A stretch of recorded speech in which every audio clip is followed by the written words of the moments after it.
Hello दोस्तों, Shivaji study GKP में आपका स्वागत है और मैं हूं नितेश।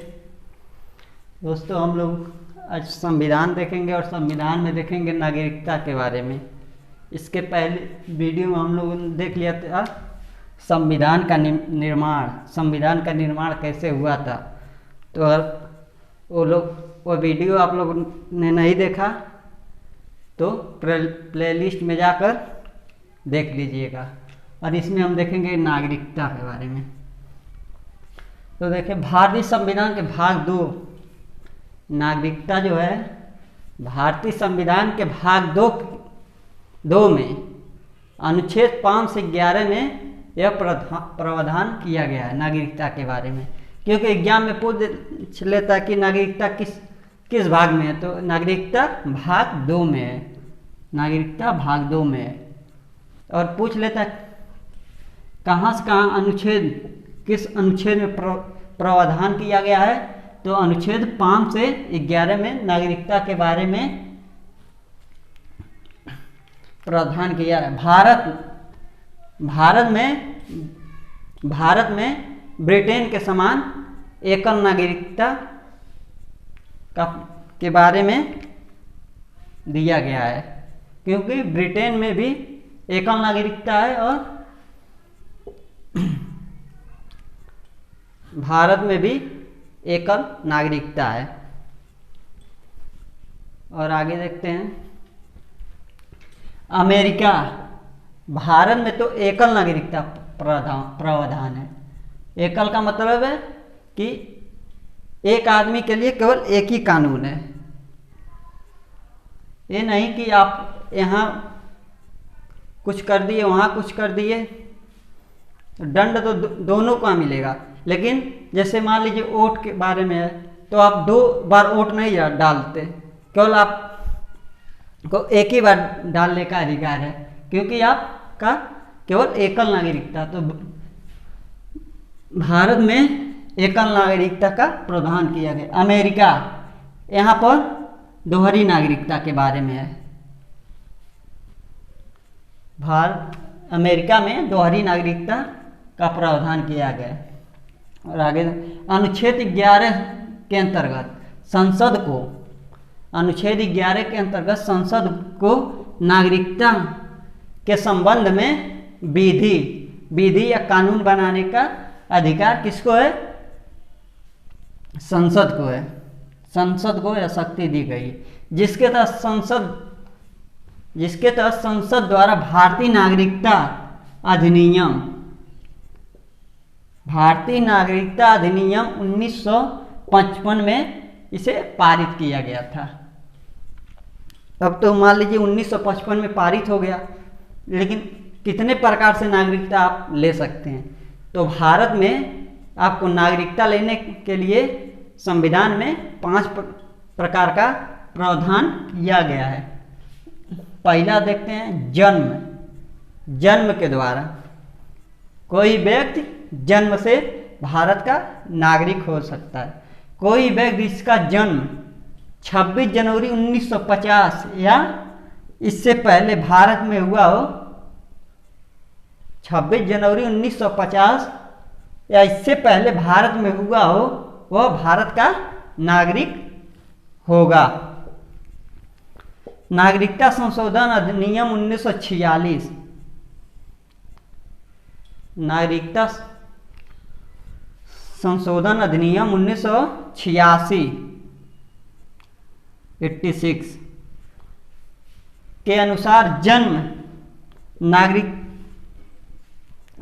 से नागरिकता के लिए व्यक्ति को के जन्म के समय उसके माता या पिता में से किसी एक का भारत का नागरिक होना जरूरी है।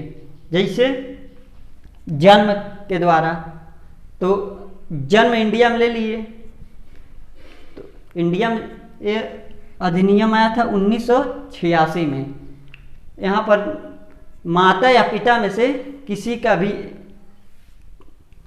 का भी भारत का नागरिक होना अनिवार्य है, तभी जन्म के द्वारा भारत की नागरिकता ले सकते हैं। परंपरा द्वारा, वंश परंपरा द्वारा, वंश के आधार पर। भारत से बाहर अन्य किसी देश में 26 जनवरी 1950 या उसके बाद जन्म लेने वाला व्यक्ति भारत का नागरिक हो सकता है। कैसे हो सकता है? यदि उसके जन्म के समय उसके माता या पिता में से कोई भी भारत का नागरिक हो, अर्थात माता की तरफ से, माता की नागरिकता के आधार पर जो विदेश में रहता है व्यक्ति, विदेश में जन्मे व्यक्ति को भारत की नागरिकता प्रदान किया जा सकता है। जैसे यहाँ तो भारत में जन्म के जो भारत में है उसको नागरिक वंश के आधार पर, मतलब रहता कहीं और है, जन्म कहीं और हुआ है, लेकिन माता या पिता भारत का नागरिक है, उसमें एक का होना अनिवार्य है।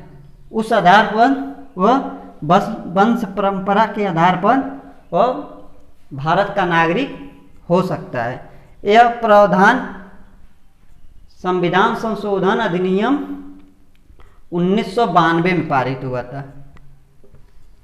संविधान संशोधन अधिनियम 1992 में पारित हुआ था।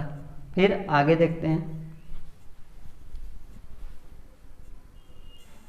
तो वंश परंपरा हो गया। अब देखिए पंजीकरण, पंजीकरण के आधार पर निम्न में से कोई भी व्यक्ति पंजीकरण के आधार पर भारत का नागरिकता ले सकता है। विदेश, ये कोई भी विदेशी व्यक्ति भारत का नागरिकता ले सकता है, लेकिन उसमें भी कंडीशन है। पंजीकरण है तो आवेदन करने की तिथि पहले 6 महीना था, अब 5 वर्ष हो गई है। 5 वर्ष पूर्व पंजीकरण करना पड़ेगा, उसके बाद विदेशी व्यक्ति को 5 वर्ष पूर्व पंजीकरण करना पड़ेगा, तब वो भारत का निवासी या भारत नागरिकता ले सकता है। ऐसा व्यक्ति जिनका जन्म वही कर सकता है, ऐसा व्यक्ति जिनका जन्म भारत में हुआ हो, जिनका जन्म भारत में हुआ हो, किंतु जो भारत से बाहर अन्य देश में निवास कर रहा हो, वही व्यक्ति केवल कर सकता है। ऐसी विदेशी महिला जो किसी भारतीय से, विदेशी महिला जो किसी भारतीय से विवाह कर लिया हो या करने वाली हो, वह भी पंजीकरण के आधार पर भारतीय नागरिकता प्राप्त कर सकती है। भारतीय नागरिकों के अवयस्क बच्चे, जो पहले जो रह चुके हैं उनके बच्चे, राष्ट्रमंडल देश के ऐसे नागरिक, दूसरे देश के ऐसे नागरिक जो भारत सरकार की नौकरी करते हैं, वो अभी पंजीकरण के आधार पर भारतीय नागरिकता ले सकते हैं।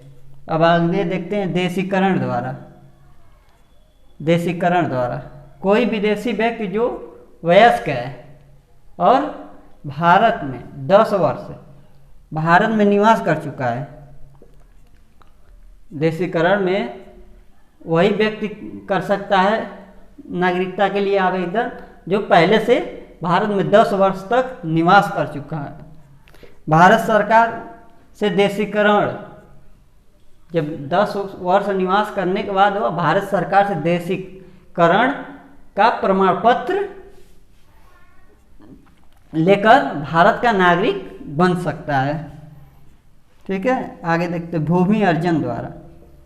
भूमि अर्जन द्वारा मतलब जो, जैसे मान लीजिए इंडिया है और चीन है, तो इंडिया ने चीन पर कब्जा कर लिया और वह जहाँ कब्जा किया वह जमीन अपने हिस्से में कर लिया, तो वहाँ पर जो निवासी होंगे उसे नागरिकता लेने की जरूरत नहीं है, वो ऑटोमेटिक भारत का नागरिक हो जाएंगे। देख लीजिए, यदि भारत सरकार द्वारा किसी नए भूभाग को अर्जित कर लेती है तो भारत में उसका विलय किया जाता है। तो उस क्षेत्र में जो निवास करते हैं, अभी तो हम बताए हैं, बस वही यहाँ पर भी लिखा है। क्योंकि और कहीं भी इंडिया अगर किसी अन्य देश पर कब्जा करती है और वो विलय करके अपने हिस्से में ले लेती है, तो वहाँ पर उस क्षेत्र में जो निवासी होते हैं, वो उनको नागरिकता लेने का कोई ज़रूरत नहीं है, वो ऑटोमेटिकली भारत का नागरिक हो जाते हैं। इसमें तो देख लिए हम लोगों ने, भारतीय नागरिकता लेने के लिए 5 प्रकार के प्रावधान किए गए थे। अब नागरिकता त्यागने के बारे में भी देख लेते हैं। नागरिकता कैसे सरकार छीन लेती है, देखते हैं। अब देखते हैं नागरिकता का अंत, किस आधार पर हम लोग भारतीय नागरिकता त्याग सकते हैं और सरकार हमसे छीन सकती है। नागरिकता का अंत 3 प्रकार से हो सकता है। पहला है किसी अन्य देश की नागरिकता ग्रहण करने से। और हम लोग मान लीजिए यहाँ पर हैं और पाकिस्तान की नागरिकता ले लेते हैं, तो भारत से नागरिकता खत्म हो जाती है। या चीन से ले लेते हैं या किसी भी देश से ले लेंगे तो हमारा भारत से नागरिकता समाप्त हो जाएगी। नागरिकता का प्रत्याग करने, यानी हम लोग अपनी खुद से नागरिकता त्याग देंगे तो भी समाप्त हो जाएगी। या सरकार द्वारा नागरिकता से वंचित कर सकता है। भारत सरकार निम्न में से किसी भी आधार पर नागरिकता से वंचित कर सकती है, जैसे संविधान के प्रति अनिष्ठा दिखाने से, या संविधान का अपमान करने से हमारा भारतीय नागरिकता समाप्त हो सकता है। या युद्ध काल, जब कोई युद्ध होता है उस समय हम लोग शत्रु की सहायता करते हैं, उस समय सरकार हमारा नागरिकता ले सकती है या वंचित कर सकती है। अलग तरीके से नागरिकता, गलत तरीके से हम लोग गलत तरीके से अगर नागरिकता ले लेते हैं तो वह भी समाप्त सरकार कर सकती है। पंजीकरण या देशीकरण द्वारा नागरिकता प्रदान करने के लिए 5 वर्ष के भीतर, जब हम लोग पंजीकरण या देशीकरण के द्वारा नागरिकता लेते हैं तो 5 वर्ष के भीतर अगर कोई अन्य देश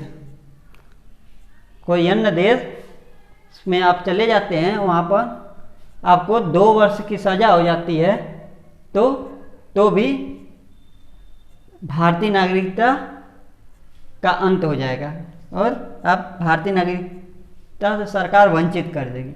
या कोई भारतीय महिला है जो किसी विदेशी पुरुष से शादी कर लेती है, तब भी उस महिला का भारत सरकार उस महिला का नागरिकता खत्म कर देता है या उसे नागरिकता से वंचित कर दिया जाता है।